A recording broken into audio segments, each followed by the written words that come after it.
시청자 여러분들께 오늘은 세 가지 주제에 대해서 집중적으로 요약된 장 대표의 의견, 그게 또 제 의견을 가미하든지 하겠습니다. 첫째로 12월 9일 날짜별로 12월 9일 내일 모레 정권에서는 정부 여당은 한사코 공수처법을 반드시 통과시키겠다. 그리고 그 다음날 12일은 윤석열 검찰총장의 징계위원회가 열리게 돼 있다. 그러니까 이 두 사태에 대한 진단과 처방, 그리고 세 번째로는 최근에 계속 문제가 되고 있는 김종인 비대위원장의 지도력, 그리고 그 발언의 행태에 대해서 의견을 나누기로 하겠습니다. 우선 먼저 12월 9일 한사코 정권, 민주당이 이 공수처법을 통과시키려고 하는데 이 사태에 대해서 어떻게 시청자들에게 이 문제점을 적시할 수 있을 것인가 말씀하시죠.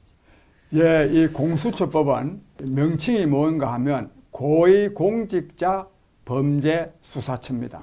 말 그대로 한다면 고위공직자의 범죄를 수사하는 전담기구라고 할 수 있습니다. 그런데 이것은요, 지난날 검찰이 말하자면 이 정권의 실세들에 대해서 조사를 하지 못할 때, 그때 검찰은 아무래도 이 집권 세력이 그걸 임명도 하고 좌지우지하는 거니까 야당의 뜻도 반영된 그런 공수처를 만들자고 했던 때가 있었습니다.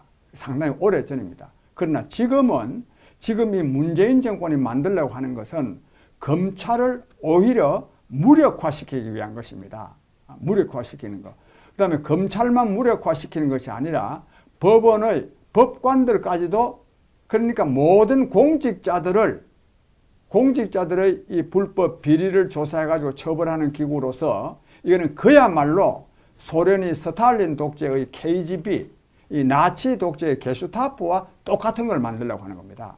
이거는 그리고 또 하나는 법률적으로 검찰보다도 더 강력한 권한을 갖는 공수처인데 이는 헌법기관에 없습니다. 이거는 검찰도 헌법에 규정되어 있기 때문에 검찰청을 만들 수 있는데 검찰청보다도 더 강력한 기관을 헌법에 조문이 없는데 만들려고 하면 됩니까? 그래서 이거는 그야말로 위헌적인 법률이고, 그리고 문재인 독재를 강화시키기 위한 것이고, 그리고 문재인 대통령의 말하자면 퇴임 후의 안전을 보장하기 위한 그런 기구이기 때문에 이거는 정말 구국운동의 차원에서 이걸 반드시 막아내야 됩니다.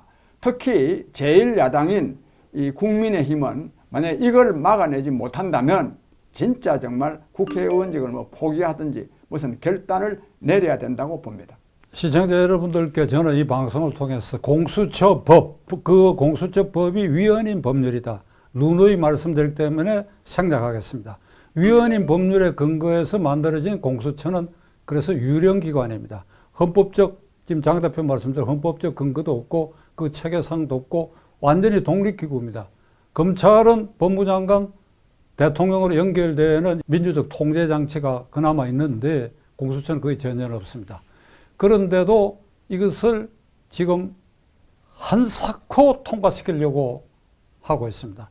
원래 공수처법을 작년 3월달 패스트트랙에 올릴 때는 처장 후보 추천권을 두 자리를 야당에 주기로 돼 있었는데 이 야당이 거부하니까 그 추천권 행사에 대해서 미적거리니까 이번에는 이 법을 9일날 개정하겠다는 겁니다. 공수처가 9일날 발족되는 것이 아니라 공수처법을 개정을 해서 처장 후보의 추천권, 야당 목 2명의 추천권을 삭제하고 국회의장이 추천권을 행사하겠다. 그러니까 정권 입맛에 맞는 사람을 공수처장으로 앉히겠다는 것이죠. 이 공수처가 만일 발족하게 되면 상권 분립을 완전히 훼손하게 됩니다. 그 수사 대상의 법관, 사법부의 법관, 검사, 군 장성, 그리고 국회의원. 그러니까 털어서 먼지 나지 않는 사람이 없다는 논리에 따라서, 예를 들면 법관의 경우에도 어떤 판사가 어디서 어떤 변호사하고 이렇게 술을 마셨다, 이거 의심스럽다, 시민단체로 하여금 고발하게 하면 그게 공수처에서 그 판사는 피의자가 되는 겁니다. 언제 수사받으러 오라 가라. 검사도 마찬가지고 국회의원도 마찬가지고 군 장성도 마찬가지예요. 군 장성, 예비역 장성까지 대상으로 포함되어 있습니다. 특히 국회의원 경우에는 한두 가지 건으로 오라가라 하게 되면 그걸로 이미 의정 활동이라는 것은 중지되고 맙니다. 그래서 상권 분립을 훼손하고 지금 장 대표 말씀대로 소련의 KGB나 중국 공산당이 운영하는 국가기율처 같은 거, 그러니까 북한을 닮아가는 이런 사고 시스템을 죽자고 이걸 통과시키려고 하는 것은 문재인 대통령 권력 실세들이 지금 굉장히 다급한 지경에 있습니다.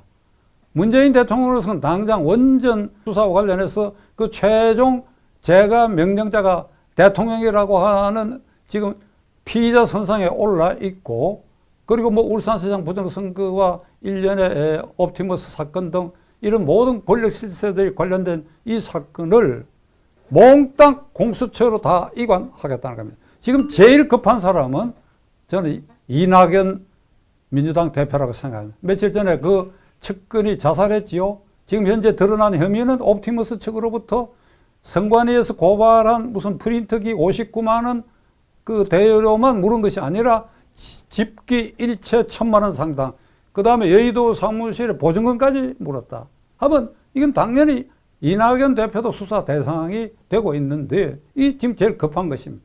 따라서 공수처가 만들어지면 이 일련의 대통령을 비롯한 실세들의 이런 여러 가지 관련 사건 기소된 그 조사가 진행 중이고 앞으로 조사 대상이 되는 걸 전부 공수처로 넘겨. 공수처에서는 어떻게 하느냐, 특별 우물을 만들어 가지고 거기에다 전부 그걸 집어넣어 가지고 시멘트를 갖다 부어 가지고 그냥 콘크리트처럼 다지고 그 위에 철판을 깔아서 모든 게 끝났다. 그 국민 여러분, 이 공수처법이 그런 것인데 이게 국민의 일부, 저는 상당수는 검찰개혁의 완성이 공수처라고 하는 말에 현혹됐지만 지금은 많이 이걸 이해하게 됐다고 생각합니다. 그러함에도 그러면 그 사람들의 신상에만 관련된 일을 뭐 장기표나 박찬종이가 왜 그렇게 반대하느냐? 그렇지 않죠. 부정부패 사건을 덮는다고 하는 것은 그거는 순차로 국민에게 다 영향을 주는 것입니다. 옵티머스 사건이나 신라젠 사건이나 라임 사건에 퇴직금 같은 걸 이게 투자를 해갖고 그 돈 모아진 거 1조 몇천억, 5천억 그걸 갈라먹어 버렸잖아요. 그것만 국민에게 피해를 가는 것이고 지금 이걸 국가 예산으로 메꾸려고 하는 것까지 하니까 직접적으로 국민에게 피해가 오고 사회정의가 뭉그러진다. 이렇게 생각한다면 국민도 분개해서 일어나야지요. 9일날 야당이 어떤 대책을 세울 수 있을까요? 정말 이 정권은 진짜 정말 사기 정권입니다. 사기 정권. 왜냐하면 공수처법을 제정할 때는 그 처장 임명하는 데는 야당의 비토권을 주겠다. 그래가지고 그 패스트 트랙에 올린 겁니다. 그래서 이거는 국민의힘만이 아니라 정의당이라든지 다른 야당들도 그때 제정할 때 당시에는 야당에게 비토권을 주겠다 해놓고 야당이 계속 거부를 하니까 그냥 무시하고 새로 법 제정하겠다고 합니다. 국민 여러분, 이거 이제 사기치는 거 아닙니까 이거? 어떻게 정권이 국민이 다 두 눈 뜨고 보고 있는데 이런 사기를 칩니까? 사기를. 이거는 단순히 야당에 대한 무시만이 아니라 저는 국민을 무시하고 모독하는 행위라고 생각합니다. 이거를 국민이 만약에 용납하게 되면 다른 것도 다 국민을 무시합니다. 지금 이거 부동산법 같은 것도 24번이나 바꾸고도 안 되니까 또 뭐 똑같은 사람 들여앉혀가지고 계속 또 같은 정책 밀고 나가겠다고 하는 거 아닙니까? 이거는 국민을 무시하고 모독하는 행위입니다. 따라서 공수처법은 야당만이 아니라 국민이 들고 일어나서 저지해야 된다고 생각하고 전 우리 박찬종 대표님과 함께 이 공수처 저지를 위해서 저 나름대로 최선을 다할 생각입니다. 지금 이 남은 이틀 동안 그러니까 결국 제도권 안에서 그러니까 국회 안에서 이 법이 다루어지니까 이것을 국민 여망의 등에 업고 제1야당이 이걸 막아줘야 되는데 제1야당이 막을 의지가 있는지 막을 방법은 어떤 것인지 못 막았을 때 어찌 될 것인지 그 장 대표가 생각하시는 게 있으시면. 예, 사실은 이거요. 본래 이 공수처법을 국민의힘에서는 위헌 법률이라고 주장을 했거든요. 그렇다면 사실은 이 공수처장 추천위원회 2명 추천도 본래는 안 하는 것이 야당의 강력한 의지 표명이었습니다. 근데 지금 와가지고 어쨌든지 추천을 했습니다. 2명을 추천했는데 이걸 무시하고 법을 만약 다시 개정한다면 이거는 국회의 일당 독재를 의미하기 때문에 야당이 필요 없다는 거 아닙니까? 필요 없으면 야당은 그 국회를 그만둬야 되는 거 아니겠습니까?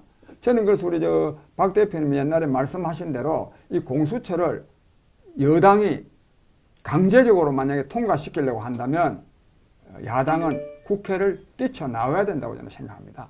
그래서 국민과 함께 공수처법 저지를 위해서 나서야 된다. 저는 그렇게 봅니다. 지금 이 국민의힘당이 이거 저지할 수 있을 것인가 회의가 되는 것은 김종인 비대위원장이 어제 그저께 이런 말을 하고 있습니다. 그 처음 약속대로 야당 추천권을 준다고 해놔놓고 그걸 무시하면 어떻게 하느냐? 어떻게 하느냐? 끝말이 그겁니다. 그러니까 과거 제가 보아온 군사정권 이래의 이 강성 야당 지도자들 같으면 그걸 그렇게 편안한 이 어휘를 사용해가지고 그렇게 하면 어떻게 하느냐? 아니지요. 미쳤어? 이게 정도야? 우리가 까부실 거야. 뭐 예를 들자면 그러니까 그 강론을 제시해야죠. 저지할 강론을 제시해야지. 아니 우리나라가 신정국가일 것 같으면 야당 지도자가 예를 들면 이란의 호메이니 같으면 그거 처음에 약속했던 것이니까 그대로 해야지 하면 그냥 다 아래로 다 퍼져서 되겠지만은 우리 그런 나라가 아니잖아요. 정권에서 얼마나 제1야당을 만만하게 보겠습니까? 주호영 대표는 조금 한 발 앞섰어요. 이런 무리하게 이런 이 공수처법을 통과시키면 국민 저항에 부딪힐 것이다. 국민 저항에 부딪히게 하기 위해서는 국민의 분노가 있다는 걸 알았다면 그걸 조직화해가지고 그리고 국민이 분기탱천해서 일어날 수 있는 강론을 제시해야 될 거 아니에요. 그 주호영 원내대표도 김종인 위원장하고 비슷해요. 결국은 상임위원회, 소위원회, 본회의에서 일방적으로 통과시키고 나면 제가 지난번에 한번 말씀드린 것처럼 이렇게 종이 팻말 들고 독재 반대, 개학 반대 이런 거 사진 찍고 또 흩어질 거 아닙니까? 그러니까 이 제1야당이 원내에서 이걸 저지할 수 있는 최선의 길은 장 대표가 한마디로 하면 뭐라고? 여기서 어떻게 하라 하면 그렇게 얘기해요. 국회를요 뛰쳐나와야 됩니다. 그리고 국민과 함께 말하자면 장외에서 투쟁하겠다고 저는 선언하고 또 실제로 그렇게 해야 된다고 봅니다. 지금 이 공수처법 한 개만이 문제가 된다면 모르겠는데 여러분 우리가 보고 있지 않습니까? 이제 요 다음 주제가 이제 윤석열 총장의 징계 문제 같은 것인데 자 주택난에 대북 정책 성안대가 한 군데 있지 않습니까? 주택난은 집을 사지도 팔지도 전세도 못 얻게 주거 이동을 완전히 막아놓고 그러니까 이거 도처의 이 정권 실패가 상징하는 것이 공수처법이라고 한다면 야당이 이런 식으로 558조의 예산안도 짬짬이해서 통과시켜주고 이 법안도 그런 식으로 그냥 말 두 마디만 하고 그냥 종이로 피켓 시위할 일이 아니라 이게 상징적으로 이 정권하고 야당이 정면으로 대결해야 할 사안이라고 본다면 국회에서 만일 이 법을 강행 통과시킨다고 한다면 제1야당은 국회를 포기해야 돼요. 국회를 포기하는 방식은 당장은 의원직 사퇴서를 써서 던지고 전부 철수를 해야 되는데 의원직 사퇴서는 조금 여러분들이 미련이 있으니까 그 사퇴서를 지고 국회를 일단 철수하는 겁니다. 그러니까 원상회복해라. 그 법을 그렇게 통과시키니까 원상회복해라. 원상회복 안 할 때까지 우리는 국회를 포기하겠다. 너희들 마음대로 해라. 근데 일정한 시간이 지났는데도 안 되면 이 국회의장의 의원직 수리하라. 그런 식으로라도 나가야 될 거 아닌가 이렇게 생각하는데. 네, 전적으로 옳은 말씀입니다. 이 지금 새삼스러운 일도 아니고요. 역대 정권 때 야당들이 다 그러해 왔습니다. 또 그렇게 해야 그 야당만의 뜻이 아니라 그게 바로 국민이 바라는 바입니다. 국민이. 그래서 이 야당은 저들 개개인이 국회의원으로서만이 아니라 다 국민의 뜻을 대변하는 사람들이거든요. 국회의원이라는 것이. 그래서 국민의 뜻이 바로 그러한 것이기 때문에 야당 국회의원들은 국회를 포기하고 떨쳐나와서 국민과 함께 공수처법 저지를 위해서 투쟁해야 된다고 생각합니다. 가능성이 있겠습니까? 예, 제가 볼 때요, 이 야당이 지금 현재 국민의당이 전혀 대여 투쟁 의지가 없어서 걱정입니다. 답답한데 이제 12월 12일 징계위원회, 윤석열 총장에 대한 징계위원회가 개최되는데 이 절차상 문제, 징계 사유가 되느냐 하는 문제, 그리고 그 징계 절차의 향후 전개가 어떻게 될는지 예. 그 장 대표 소신을 한번 말씀하십시오. 예, 저는 이 문재인 정권은 이 윤석열 총장 징계를 강행하리라고 봅니다. 말하자면 해임하는 것을 강행하려고 보는데 또 안 할 수도 없게 돼 있어요. 이 사람들 자기들 논리대로 하면. 요 한 일주일쯤 전에 문재인 대통령이 그동안에 말 한마디 안 하고 있다가 공직자는 이 부처나 집단의 이익보다는 공동체의 이익을 우선해야 된다. 이렇게 말했거든요. 이 말은 즉 윤석열 총장 징계 문제와 관련된 말입니다. 즉 검사들의 이 집단적인 저항에 대해서 그래 하면 안 된다고 말했고, 이것은 문재인 대통령 자신이 말하면 윤석열 총장은 해임해야 된다. 문재인 대통령이 공개적으로 표명은 안 했지만 그 윤석열 총장을 해임하고자 하는 뜻은 여러 차례에 걸쳐서 이미 표명한 바가 있습니다.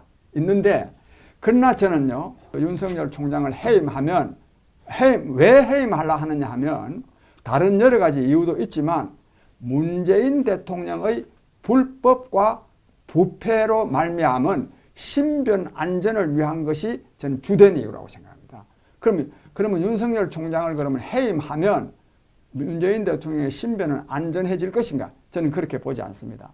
이번에 59개 검찰청 가운데 전 검사들입니다. 즉 이성윤 서울지검장과 몇몇 검찰 간부 빼고는 전부가 다가 반대했습니다.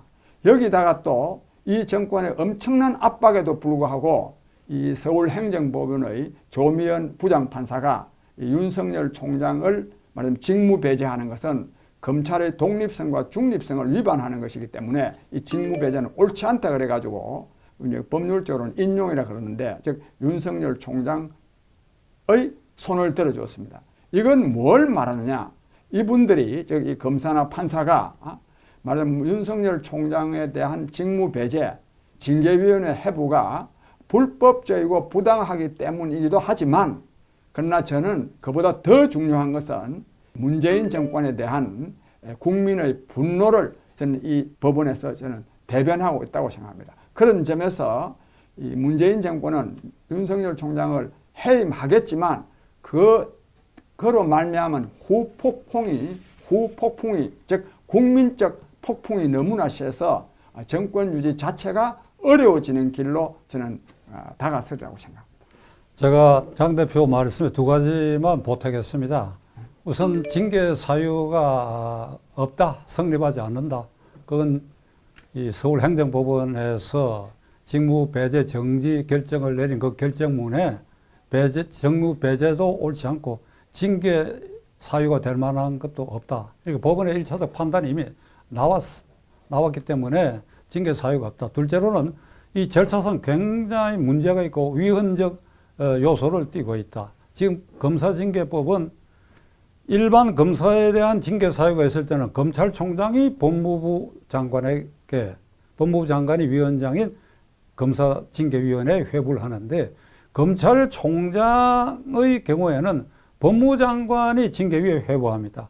그러면 그 경우에 그 징계위원회는 객관적이고 중립적으로 구성돼야 되는데, 이번에 이 경우는 공석인 징계위원 자리, 징계위원은 상설기구니까 공석인 징계위원 자리 6명 중에 당연직으로 이용구라는 사람을 법무차관에 안착가 시켰고, 이용구 씨는 이미 월성 1호기 중지 사건과 관계해가지고 백운규 전 산업통상부 장관의 변호인이었어요.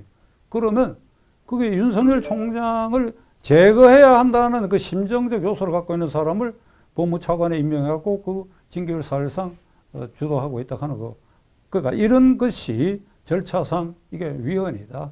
검찰총장에 대한 징계위는 별도로 객관적인 징계위 추천 기구가 있어서 그래서 그 추천을 해서 그에서 심의를 맡기는 것이 문재인 대통령이 말한 장 대표가 지금 인용하신 객관성과 공정성과 독립성이 유지될 것이다.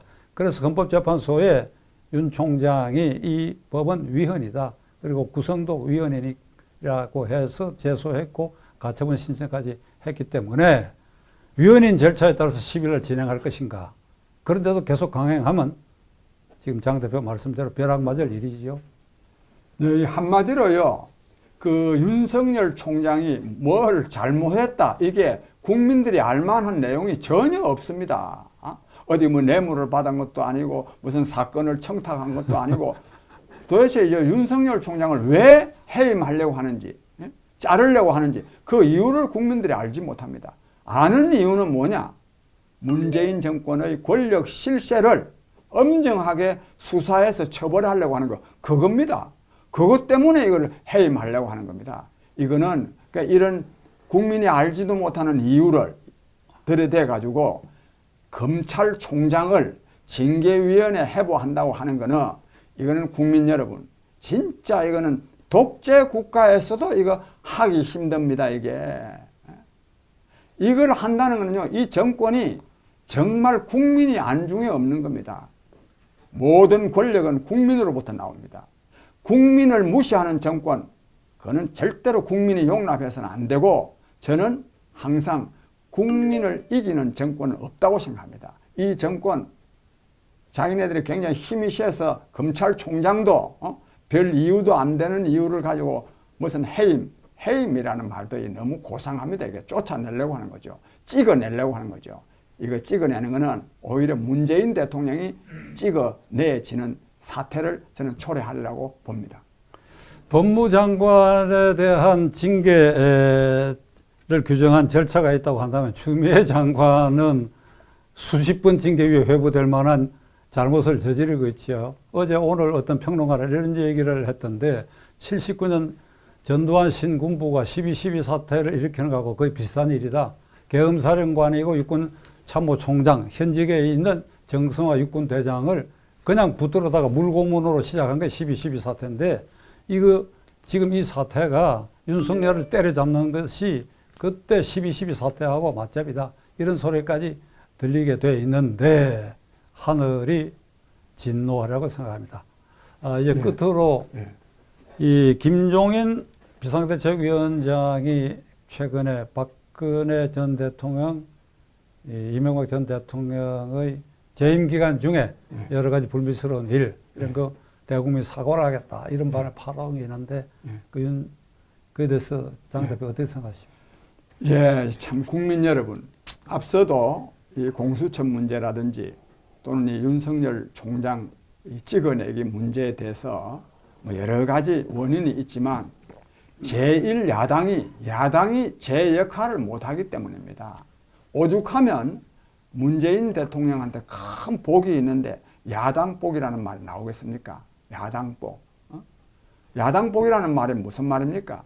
문재인 정권을 견제하고 또 비판하고 심지어는 응징하고 심지어는 쫓아내려고 하는 것이 아니라 문재인 정권과 함께 공생하겠다는 자세가 분명하기 때문입니다. 근데 여기에 이 국민의힘 당 자체도 문제지만 국민의힘이 이렇게나 말하면 문재인 정권과 함께 가고자 하는 데는 김종인 비상대책위원장의 말하면 문재인 정권과 함께 가고자 하는 그 뜻이 굉장히 강하기 때문입니다.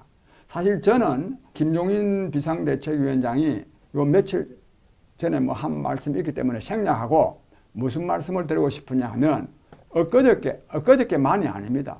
박근혜 대통령과 이명박 대통령의 잘못에 대해서 사과를 하려고 한다.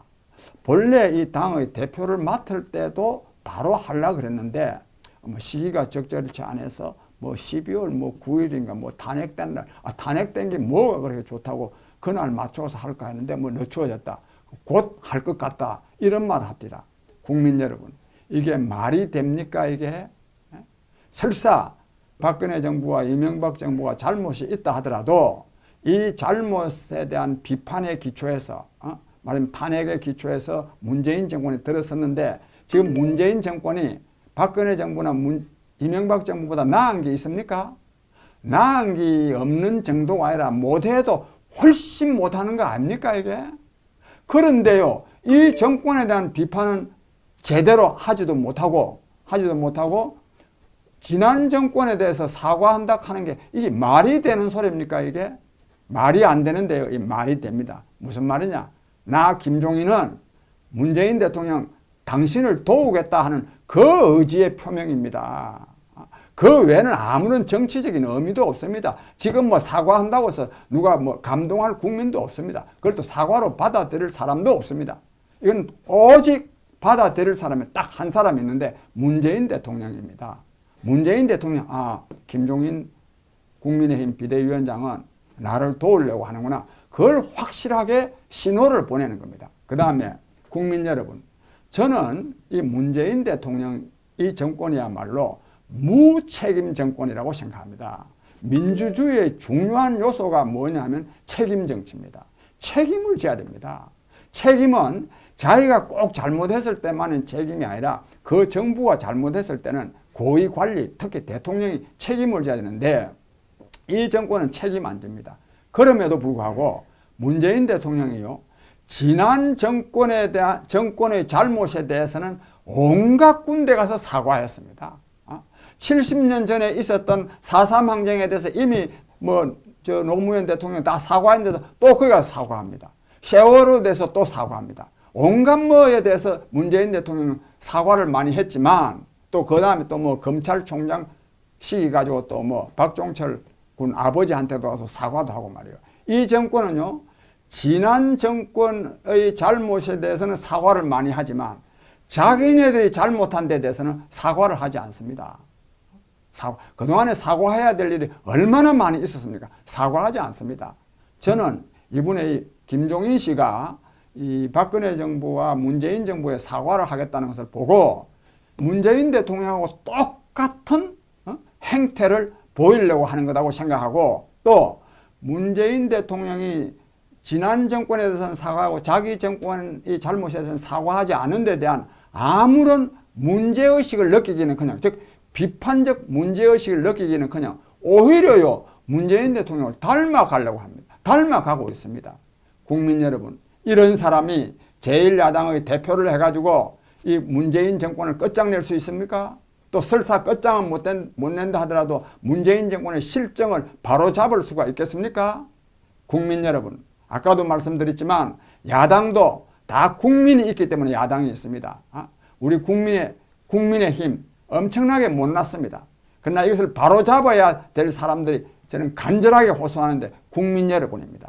특히 우리 박찬종 TV를 시청하시는 우리 시청자 여러분, 국민 여러분, 야당이 좀 제대로 설 수 있도록 하는데 우리 시청자 여러분, 국민 여러분들께서 적극 좀 나서 주시기를 바라고 거듭 말씀드렸는데, 이 김종인 씨 같은 사람이 야당 대표 해가지고는 걸림돌만 됩니다. 문재인 정권을 끝장내는데 방해만 될 뿐입니다. 이런 방해를 우리가 왜 그대로 두어야 되겠습니까? 저는 이 말씀을 꼭 드리고 싶습니다. 김종인 위원장이 사과와 관련해서 할 말이 있다면 박근혜 대통령은 아직 형이 확정도 안 됐고 이제 이명박 대통령 그 두 분의 시정의 잘못된 점을 자기가 야당 대표로 사과하겠다. 그 사과는 지금 할 시기도 아니고 그 본인은 자격이 없습니다. 사과와 관련돼서는 문재인 정권을 탄생시킨 훈 1등 공신이 김종인 씨 아닙니까? 그러니까 이런 정권을 탄생시켰다. 그리고 자신이 공수처법 나무랐잖아요. 그러면 문재인 대통령에게 사과를 요구해야지요. 문재인 대통령에게 사과를 요구해야지요. 오늘 이렇게 장 대표 나와주셔서 감사합니다. 그런데 한마디가 제가 보태겠는데요. 문재인 대통령에게 사과도 요구해야 되지만 이 김종인 씨는 문재인 씨를 대통령 만드는데 1등 공신이었습니다. 1등 공신이었는데 그때 사실 문재인 씨가 대통령 되리라고는 되지 않으리라는 생각이 아주 팽배했었습니다. 근데 김종인 씨가 그 비대위원장을 그랬으면은 뭐 그렇다고 해서 자기가 다 책임져야 될 일은 아니지만 굳이 사과를 한다면 정말 내가 그때 판단을 잘못해가지고 저 문재인 씨 대통령 되는데 상당한 기여를 했다. 이거를 사과를 해야 되고, 그 다음 한마디 더 덧붙이는데요. 사과라는 것은 언제라도 진정성이 있어야 됩니다. 진정성이 있으려고 그러면 당사자가 사과를 해야 됩니다. 당사자가, 아니, 박근혜 정부와 이명박 정부의 잘못에 대해서 사과를 하려고 그러면 박근혜 전 대통령이 이명박 전 대통령이 사과를 해야 되지. 김종인 씨가 왜 사과합니까? 박근혜 정부, 이명박 정부 잘못과 관련해서 김종인 씨가 무슨 관련이 있습니까? 전혀 엉뚱한 일을 하고 있습니다. 그렇기 때문에 아까 제가 말씀드린 대로 이것은 문재인 대통령에 대한 신호밖에 아닙니다. 이거는. 즉 문재인 대통령, 당신 여러 가지로 뭐 잘못하는 점이 있지만 나는 당신을 열심히 도울 테니까 우리 함께 갑시다. 이런 신호라고 생각합니다. 이런 신호 절대로 저는 용납해서는 안 된다고 생각합니다.